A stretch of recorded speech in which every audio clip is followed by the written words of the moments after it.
Hi friends, good morning. आज से मैं सीटेट का एमसीक्यूज स्टार्ट करने जा रहा हूँ, जो इस साल 2026 में पूछा जा चुका है क्लास 6 to 8 पेपर 2 में, जो 8 फरवरी को एग्ज़ाम हुआ था।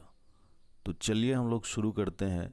तो प्लीज़ हमारे चैनल को लाइक, शेयर एंड सब्सक्राइब कर दीजिए, और जितना ज़्यादा से ज़्यादा हो सकता है इसे शेयर कीजिए। तो प्लीज़ लाइक बटन प्रेस कर दीजिए, और चलिए हम लोग शुरू करते हैं। तो पार्ट 1 है चाइल्ड डेवलपमेंट एंड पेडागोजी, भाग 1 है बाल विकास एवं शिक्षा शास्त्र, जिसमें पहला प्रश्न है, in an inclusive classroom adaptation should be made in. एक समावेशी कक्षा में अनुकूलन किसमें किया जाना चाहिए? पहला ऑप्शन है लर्निंग गोल्स, अधिगम के लक्ष्य में। दूसरा ऑप्शन है टीचिंग लर्निंग स्ट्रेटजीज, शिक्षण अधिगम रणनीतियों में। तीसरा ऑप्शन है प्रोविजनिंग ऑफ सपोर्ट, सहायता के प्रावधान में। और लास्ट ऑप्शन है असेसमेंट, मूल्यांकन में। तो जो इसका सही ऑप्शन होगा वह बताना है आपको, और जो इसका सही आंसर है वह है ऑप्शन 2 BCD, शिक्षण अधिगम रणनीतियों में, सहायता के प्रावधान में, मूल्यांकन में। समावेशी कक्षा में सभी बच्चों के साथ लेकर पढ़ाया जाता है, इसलिए शिक्षण विधियों में बदलाव, सहायता उपलब्ध कराने, मूल्यांकन पद्धति में परिवर्तन आवश्यक होता है। अधिगम लक्ष्य समानतः समान रहते हैं। अगला प्रश्न है, Which of the following does not come under the category of sensory impairments? निम्नलिखित में से कौन सी अक्षमता संवेदी बाधिता के अंतर्गत नहीं आती है? 4 ऑप्शन दिए गए हैं। पहला है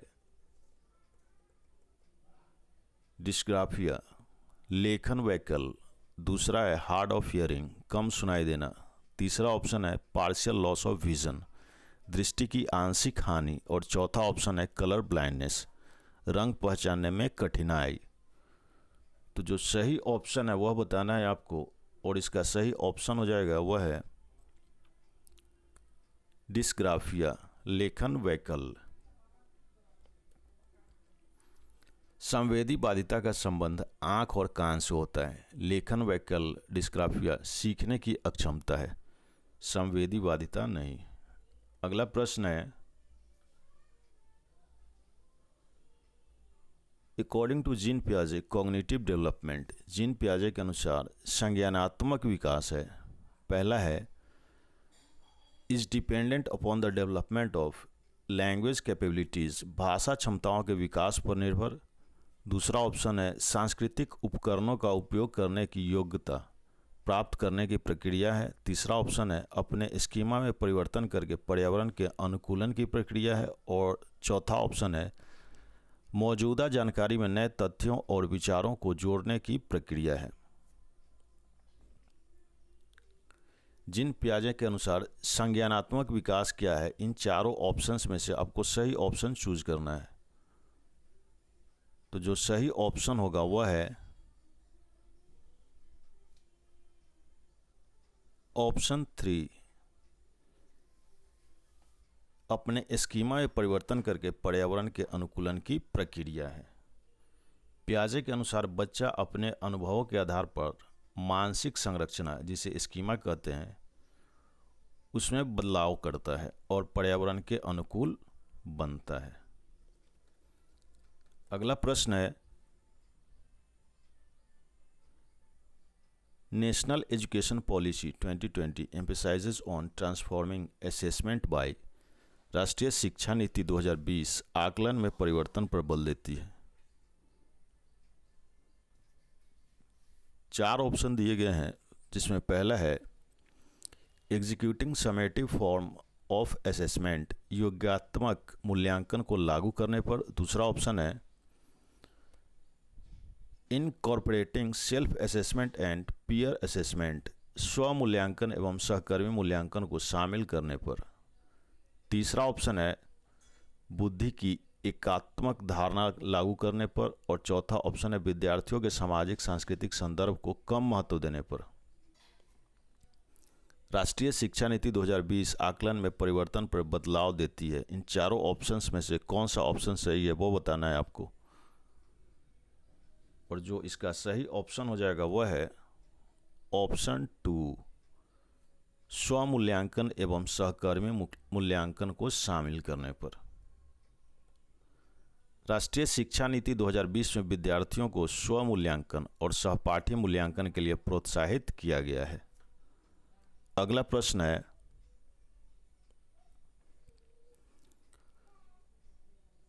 when learning new information, which of the following is a helpful strategy for children? नई जानकारी सीखते समय बच्चों के लिए कौन सी रणनीति सहायक है? पहला ऑप्शन है जानकारी को पुनः पढ़ना, दूसरा ऑप्शन है प्रश्न पूछना और स्पष्टीकरण मांगना, और तीसरा ऑप्शन है समझने का दिखावा करना, और चौथा ऑप्शन है अपरिचित शब्दों के अपने अर्थ बना लेना। नई जानकारी सीखते समय बच्चों के लिए कौन सी रणनीति सहायक है? 4 ऑप्शन है आपके पास, सही आंसर बताना है आपको। तो जो सही आंसर होगा वह है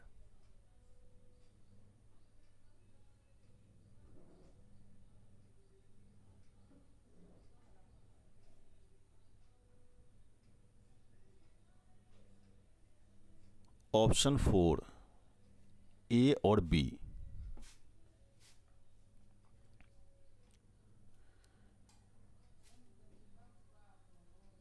जानकारी को पुनः पढ़ना, प्रश्न पूछना और स्पष्टीकरण मांगना। अच्छा शिक्षार्थी पुनः पढ़ता है, प्रश्न पूछता है। समझने का दिखावा करना गलत रणनीति है। अगला प्रश्न है, असर्शन रीजन, अभिकथन कारण। असर्शन ए दिया गया है, if physical development of children is delayed then their social and emotional development gets affected. यदि बच्चों के शारीरिक विकास में देरी होती है तो उनका सामाजिक एवं भावनात्मक विकास प्रभावित होता है। रीजन दिया गया है, there is development continuity in the course of children's development. बच्चों के विकास में विकासात्मक निरंतरता होती है।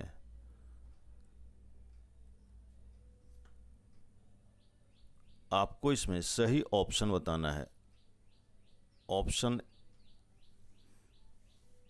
1 दिया गया है, both A and R are true but R is not the correct explanation of A. Option 2 है, A is true but R is false.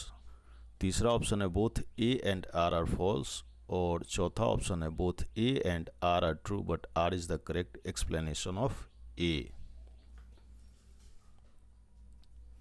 जो इसका सही ऑप्शन होगा वह है option 4, both A and R are true and R is the correct explanation of A. बच्चों के विकास के सभी क्षेत्र आपस में जुड़े होते हैं। शारीरिक विकास में देरी सामाजिक एवं भावनात्मक विकास को भी प्रभावित करती है। अगला प्रश्न है, असर्शन रीजन है, असर्शन ए दिया गया है, कहानियों और पुस्तकों में पुरुष पात्रों को प्रायः शक्तिशाली और साहसी तथा महिला पात्रों को स्नेही और संवेदनशील दिखाया जाता है। और इसका रीज़न दिया गया है, विद्यालय और पाठ्यक्रम जेंडर भूमिका पहचान को प्रभावित करते हैं क्योंकि वे द्वितीयक समाजीकरण के शक्तिशाली माध्यम हैं।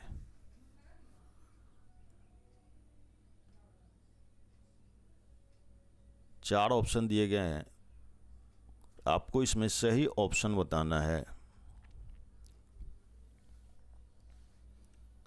तो जो इसका सही ऑप्शन हो जाएगा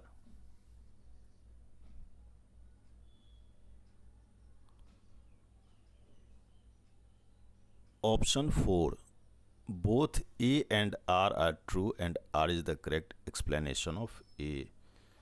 विद्यालय और पाठ्यचर्या बच्चों की जेंडर भूमिका की समझ को प्रभावित करते हैं। इसी कारण पुस्तकों में रूढ़िवादी भूमिकाएं दिखाई देती हैं।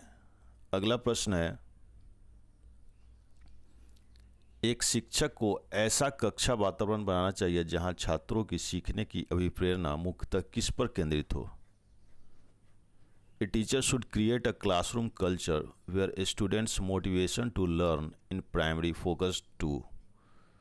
4 ऑप्शन है। पहला ऑप्शन है एक दूसरे से प्रतिस्पर्धा करना, दूसरा ऑप्शन है सीखने की प्रक्रिया को समझना और उसकी सराहना करना, और तीसरा ऑप्शन है दूसरों के सामने अपनी योग्यता सिद्ध करना, और चौथा ऑप्शन है अज्ञानी दिखने की शर्म से बचना।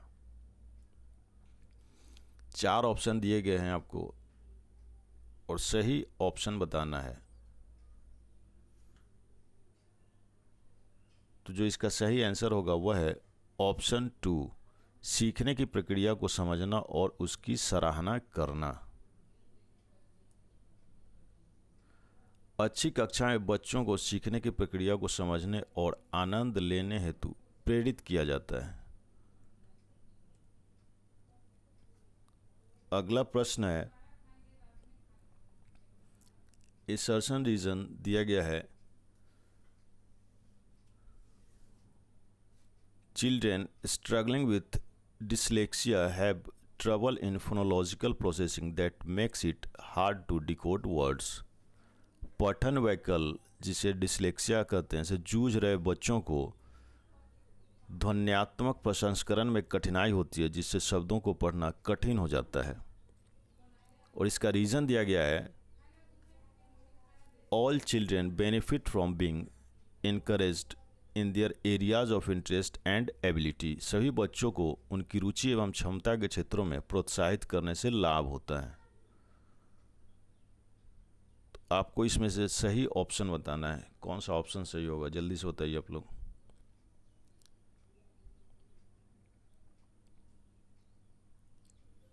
जो इसका सही ऑप्शन होगा वह है option 1, both A and R are true but R is not the correct explanation of A। दोनों कथन सही है लेकिन कारण अभिकथन की सही व्याख्या नहीं करता। अगला प्रश्न है, Which of the following is not an effective strategy in problem solving। निम्नलिखित में से कौन सी समस्या समाधान की प्रभावी रणनीति नहीं है। 4 ऑप्शन दिए गए हैं। पहला है तार्किक तर्क का प्रयोग करना, दूसरा है प्रासंगिक जानकारी की अनदेखी करना, तीसरा ऑप्शन है जटिल समस्याओं को सरल भागों में बांटना, और चौथा ऑप्शन है पैटर्न एवं संबंधों को पहचानना। जो इसका सही आंसर हो जाएगा वह है ऑप्शन 2, प्रासंगिक जानकारी की अनदेखी करना। समस्या समाधान में प्रासंगिक जानकारी को अनदेखा करना गलत रणनीति है। अगला प्रश्न है, असर्शन रीजन दिया गया है, व्यक्ति को प्राथमिकता देने वाली भाषा का प्रयोग करना चाहिए, जैसे विकलांग छात्र के बजाय विकलांगता वाला छात्र। और इसका रीजन दिया गया है, हम जिस भाषा का प्रयोग करते हैं वह दृष्टिकोण एवं सोच को प्रभावित करती है। तो 4 ऑप्शन दिए गए हैं, आपको बताना है इसमें सही ऑप्शन कौन सा है।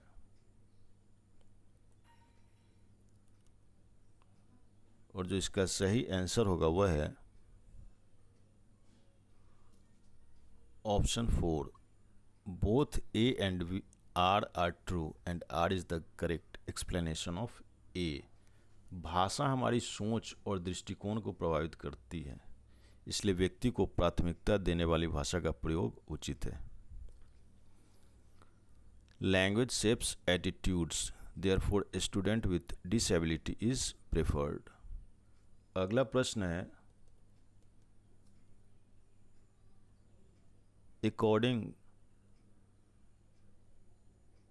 to Lawrence Kohlberg, very young children's moral reasoning revolves around। Lawrence Kohlberg के अनुसार छोटे बच्चों की नैतिक तर्क शक्ति किसके इर्द गिर्द घूमती है। पहला ऑप्शन है एथिक्स ऑफ केयर, देखभाल की नैतिकता, दूसरा ऑप्शन है ethics of perspectives of others, दूसरों के दृष्टिकोण की नैतिकता। तीसरा ऑप्शन है एथिक्स ऑफ लॉज, कानूनों की नैतिकता। और चौथा ऑप्शन है एथिक्स ऑफ ईगोसेंट्रिज्म, अहम केंद्रिता की नैतिकता। तो चार ऑप्शन दिए गए हैं, सही ऑप्शन बताना है आपको। जो इसका सही ऑप्शन होगा वह है ऑप्शन 4, एथिक्स ऑफ ईगोसेंट्रिज्म, अहम केंद्रिता की नैतिकता। छोटे बच्चे स्व केंद्रित सोच रखते हैं, इसलिए उनकी नैतिकता अहम केंद्रिता पर आधारित होती है। अगला प्रश्न है which statement about learning is not correct, सीखने के बारे में कौन सा कथन सही नहीं है। पहला ऑप्शन है new learning depends on current understanding, नई सीख वर्तमान समझ पर निर्भर करती है। दूसरा ऑप्शन है सोशल इंटरेक्शन हिंडर्स लर्निंग, सामाजिक अंतःक्रिया सीखने में बाधा डालती है। तीसरा ऑप्शन है meaningful learning occurs with real world tasks, सार्थक अधिगम वास्तविक जीवन के कार्यों में होता है। और चौथा ऑप्शन है learners construct knowledge that makes sense to them, शिक्षार्थी स्वयं ज्ञान का निर्माण करते हैं।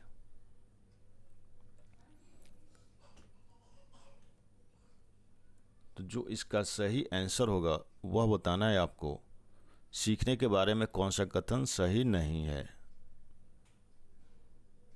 और जो इसका सही आंसर हो जाएगा वह है ऑप्शन 2, सामाजिक अंतःक्रिया सीखने में बाधा डालती है। सामाजिक अंतःक्रिया सीखने में सहायता करती है, बाधा नहीं। अगला प्रश्न है असर्शन रीजन दिया गया है। Assertion middle school children should be encouraged to write and reflect on their emotions regularly, माध्यमिक स्तर के बच्चों को अपनी भावनाओं के बारे में लिखने और उन पर चिंतन करने हेतु प्रोत्साहित करना चाहिए। और इसका रीज़न दिया गया है understanding emotions is a cognitive process that can lead to actions, अपनी भावनाओं को समझना एवं संज्ञानात्मक प्रक्रिया है, एक संज्ञानात्मक प्रक्रिया है जो व्यवहार को प्रभावित करती है। इन चारों ऑप्शन में कौन सा सही ऑप्शन होगा बताएं आप लोग।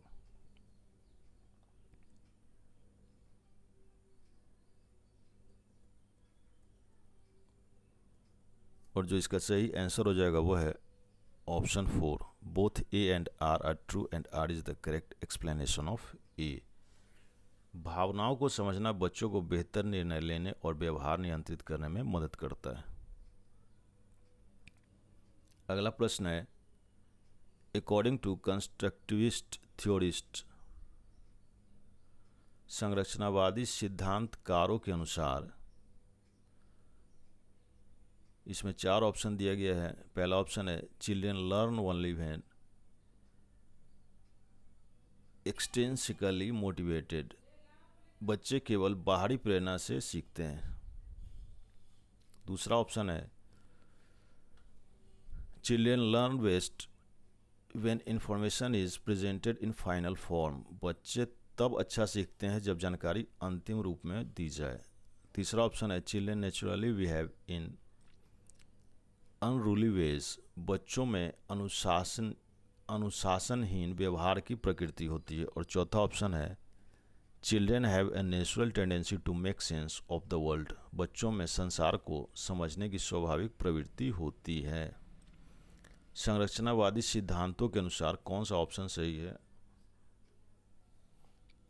तो जो इसका सही आंसर हो जाएगा वह है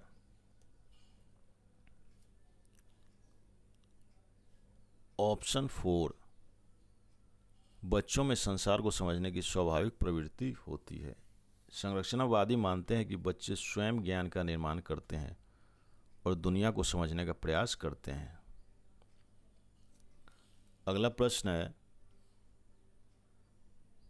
प्रभावी समस्या समाधान के लिए समानता प्रयुक्त दो रणनीतियां हैं।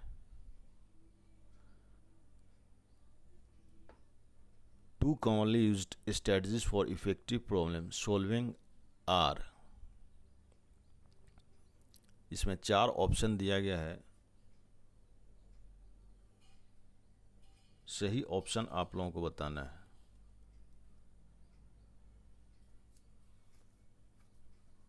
और जो सही ऑप्शन हो जाएगा वह है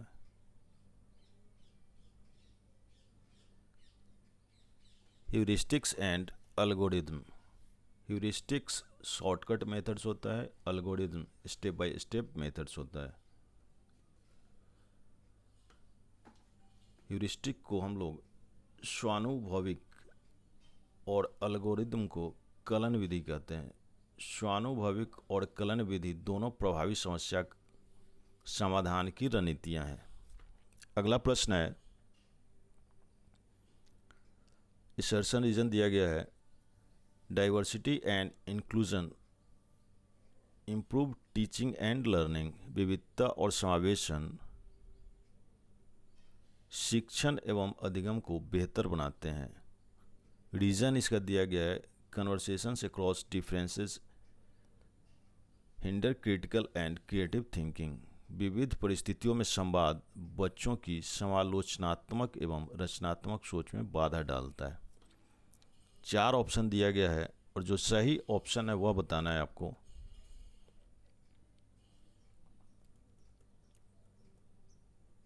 जो सही आंसर होगा वह है option 2, A is true but R is false. Diversity improves thinking ability.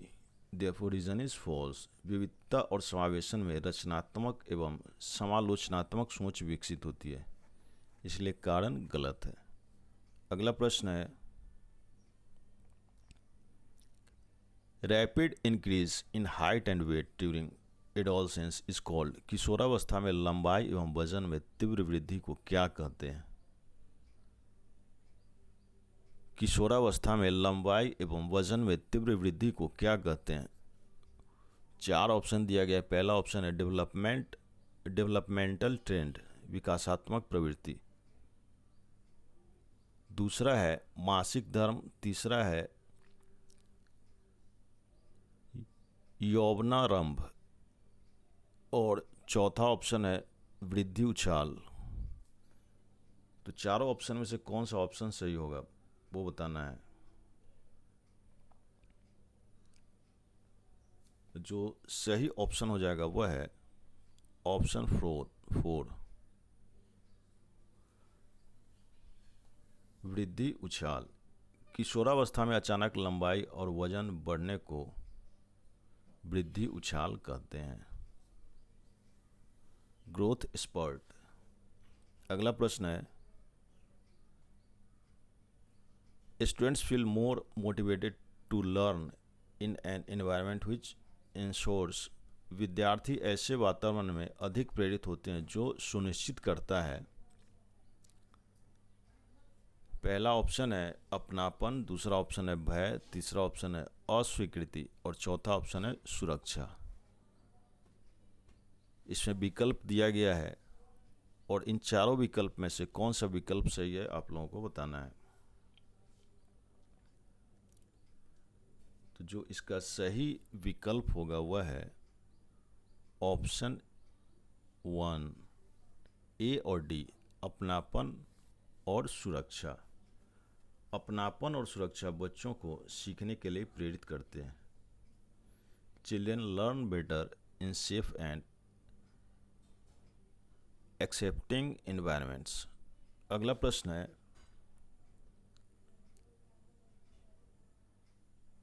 According to Vygotsky theory a teacher should. Vygotsky के सिद्धांत के अनुसार शिक्षक को 4 ऑप्शन दिया गया है। पहला है सभी छात्रों को समान चुनौती देनी चाहिए। दूसरा ऑप्शन है प्रत्येक छात्र के वर्तमान स्तर को ध्यान में रखकर अगले स्तर तक पहुंचने हेतु सहायता देनी चाहिए। तीसरा ऑप्शन है केवल उन्नत छात्रों पर ध्यान देना चाहिए, और चौथा ऑप्शन है छात्रों को केवल व्यक्तिगत कार्य देना चाहिए। वाइगोत्स्की के सिद्धांत के अनुसार शिक्षक को इन चारों ऑप्शंस में से कौन सा ऑप्शन सही है, जल्दी बताइए।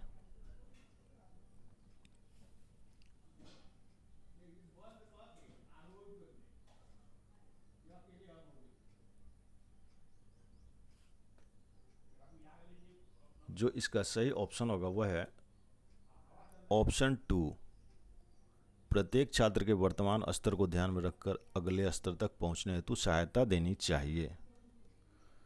वाइगोत्स्की के अनुसार शिक्षक को बच्चे की वर्तमान क्षमता के अनुसार सहायता देनी चाहिए। अगला प्रश्न है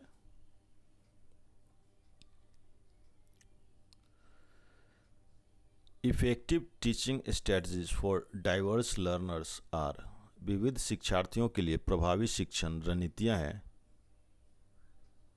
पहला ऑप्शन है डिफरेंशिएटेड इंस्ट्रक्शन, विभेदित शिक्षण। दूसरा है स्टैंडर्डाइज्ड करिकुलम, मानकीकृत पाठ्यक्रम। तीसरा ऑप्शन है इंडिविजुअलाइज्ड एजुकेशन प्लान्स, व्यक्तिगत शिक्षा योजना। और 4 विकल्प दिए गए हैं, इन चारों विकल्प में से कौन सा विकल्प सही है, आप लोग जल्दी बताइए।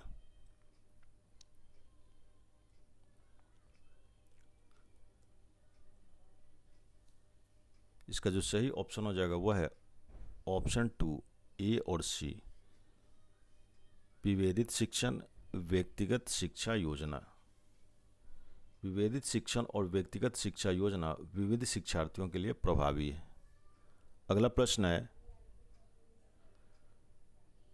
Characteristics like lack of reading fluency, reversal of words and distraction are associated with. पढ़ने में प्रवाह की कमी, शब्दों का उलट जाना एवं ध्यान भटकना किससे संबंधित है।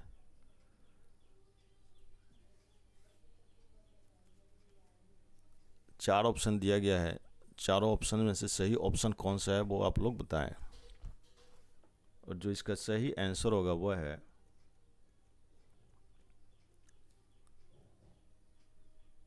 ऑप्शन 4, डिसलेक्सिया, पठन वैकल्य। Word reversal and poor reading fluency are common signs of dyslexia. शब्दों का उल्टा पढ़ना और पढ़ने में कठिनाई डिसलेक्सिया के लक्षण है। अगला प्रश्न है असर्शन रीजन दिया गया है teachers should avoid collaborations, group work and interactions among students. शिक्षकों को सहयोग, समूह कार्य एवं छात्र अंतःक्रिया से बचना चाहिए। इसका रीजन दिया गया है learning is a passive process and occurs best through memorisations and imitation. सीखना निष्क्रिय प्रक्रिया है तथा रटने और नकल से सबसे अच्छा होता है। 4 ऑप्शन दिए गए हैं, इन चारों ऑप्शन में से जो सही ऑप्शन होगा वह है option 3, both A and R false.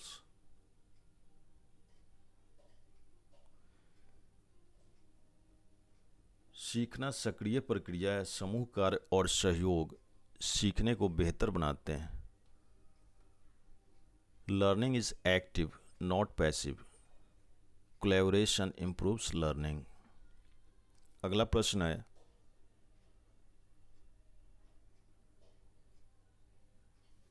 Students learn efficiently and meaningfully when. विद्यार्थी प्रभावी एवं सार्थक ढंग से तब सीखते हैं जब। पहला ऑप्शन दिया गया है focus is on avoiding failure, ध्यान असफलता से बचने पर हो। दूसरा ऑप्शन है new concept is completely different from previous learning, नई अवधारणा पहले की सीख से पूरी तरह अलग हो।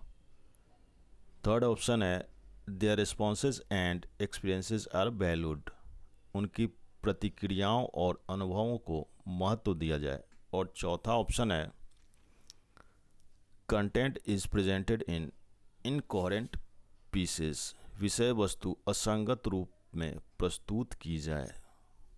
विद्यार्थी प्रभावी एवं सार्थक ढंग से तब सीखते हैं जब। इन चारों ऑप्शंस में से सही ऑप्शन कौन सा है वो बताना है आप लोगों को। जो इसका सही आंसर होगा वह है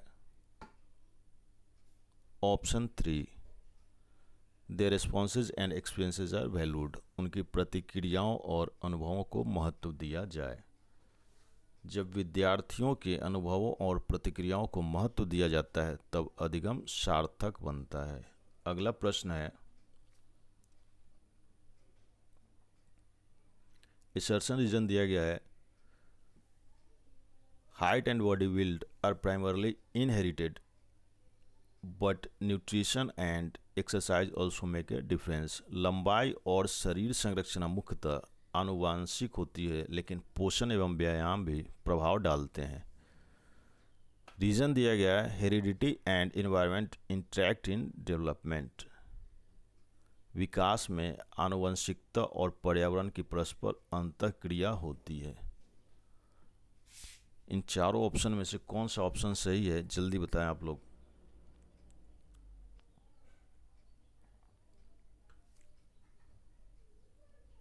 तो इसका सही ऑप्शन होगा वह है option 4, both A and R are true and R is the correct explanation of A. Both heredity and environment jointly influence development. विकास पर आनुवंशिकता और पर्यावरण दोनों का संयुक्त प्रभाव पड़ता है। अगला प्रश्न है, रूढ़िवादी शिक्षा से प्रगतिशील शिक्षा की ओर बढ़ने के लिए परिवर्तन आवश्यक है। Moving from conservative education towards progressive education requires shift from. 4 option दिया गया है। पहला ऑप्शन है एकीकृत पाठ्यक्रम से मानकीकृत पाठ्यक्रम की ओर। दूसरा ऑप्शन है प्रदर्शन उन्मुख लक्ष्यों से दक्षता उन्मुख लक्ष्यों की ओर। तीसरा ऑप्शन है शिक्षक केंद्रित शिक्षा शास्त्र से परीक्षा केंद्रित शिक्षा शास्त्र की ओर। और चौथा ऑप्शन है रचनात्मक मूल्यांकन से नैदानिक मूल्यांकन की ओर। रूढ़िवादी शिक्षा से प्रगतिशील शिक्षा की ओर बढ़ने के लिए परिवर्तन आवश्यक है। इन चारों ऑप्शन में से कौन सा ऑप्शन सही है?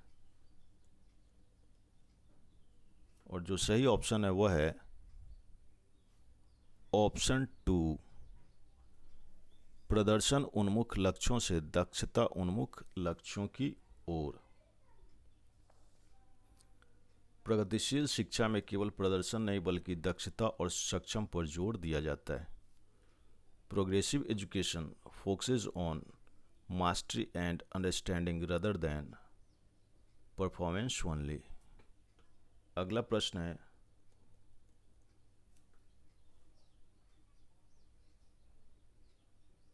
What is the role of peers in the socialisation process. सामाजिकरण की प्रक्रिया में समकक्षियों की क्या भूमिका है? 4 ऑप्शन दिया गया है। पहला ऑप्शन है सभी चरणों में समकक्षियों का प्रभाव कम होता है। दूसरा ऑप्शन है समकक्षी समाजीकरण के प्रमुख माध्यम है। तीसरा ऑप्शन है किशोरावस्था में समकक्षियों का प्रभाव अधिक होता है। और चौथा ऑप्शन है समकक्षियों का कोई विशेष प्रभाव नहीं होता। तो जो सही ऑप्शन होगा वह है option 3, peers influence more during adolescence than early childhood. किशोरावस्था में समकक्षियों का प्रभाव अधिक होता है। किशोरावस्था में मित्रों और समकक्षियों का प्रभाव अधिक बढ़ जाता है। अगला प्रश्न है,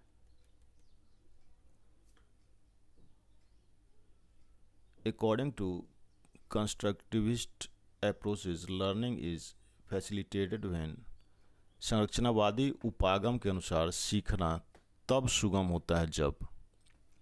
4 ऑप्शन दिया गया है, content is disconnected and eccentric, विषय वस्तु असंबद्ध हो। दूसरा ऑप्शन है पेडागोजी इज टीचर सेंट्रिक, शिक्षण शिक्षक केंद्रित हो। तीसरा ऑप्शन है tasks are incoherent and disorderly, कार्य असंगत एवं अव्यवस्थित हो। और चौथा ऑप्शन है activities are interactive and collaborative, गतिविधियां सहभागितापूर्ण एवं सहयोगात्मक हो। तो जो सही ऑप्शन होगा वह है option 4, activities are interactive and collaborative, गतिविधियां सहभागितापूर्ण एवं सहयोगात्मक हो। सहयोगात्मक और सहभागितापूर्ण गतिविधियां सीखने को आसान बनाती है। अगला प्रश्न है giving hints and cues to students to solve a problem again in an example of, विद्यार्थियों को समस्या हल करने हेतु संकेत एवं सहायता देना किसका उदाहरण है।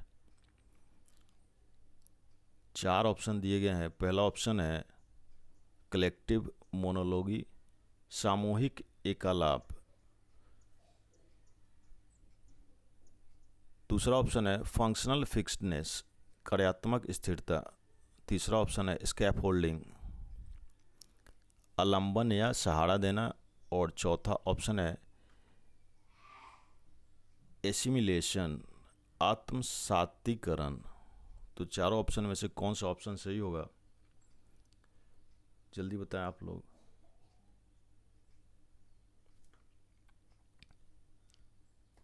जो सही ऑप्शन है वह है option 3, scaffolding. Giving hints and support is called scaffolding.